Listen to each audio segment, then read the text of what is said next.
Administrative order inilabas ni PBBM. Ano ito? Ating alamin.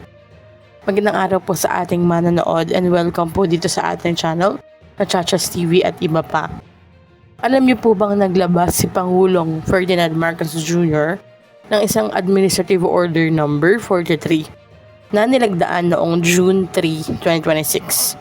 Ito ay nag-uutos sa mga government agency na magkaroon ng mekanismo para sa voluntary salary deduction ng contributions ng COS at JO workers para sa SSS PhilHealth at Pag-ibig Fund.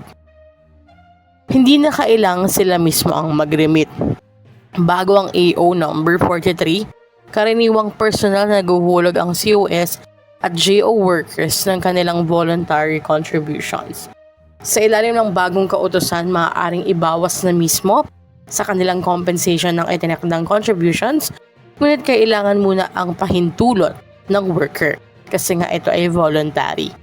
Inaatasan din ang mga ahensya na magbigay ng sapat na impormasyon tungkol sa available na social protection coverage at magpatupad ng mechanism upang madaling makasali ang mga COS at GO workers. Hanggang 20% ng compensation para sa contributions. Nakasaad din sa Joint Circular Number Series of 2025 na maaaring makatanggap ang COS at JO workers ng premium na hanggang 20% na kanilang compensation para sa voluntary or self-employed contributions sa mga government-mandated social security programs. Sino pa ang sakop dito? Sakop ang AO number 43 ang mga departments, agencies, bureaus, offices at instrumentalities ng national government. Kabilang ang government-owned and controlled corporations or GOCCs at state universities and colleges or SUCs.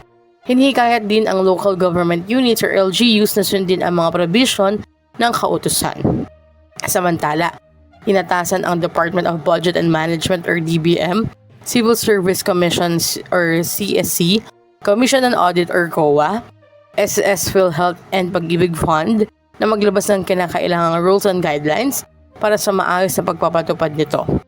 Mahalagang tandaan, voluntary po ang deduction at kinakailangan ang prior consent ng COS and JO workers bago ito ipatupad. So, ito ay para sa mga government workers.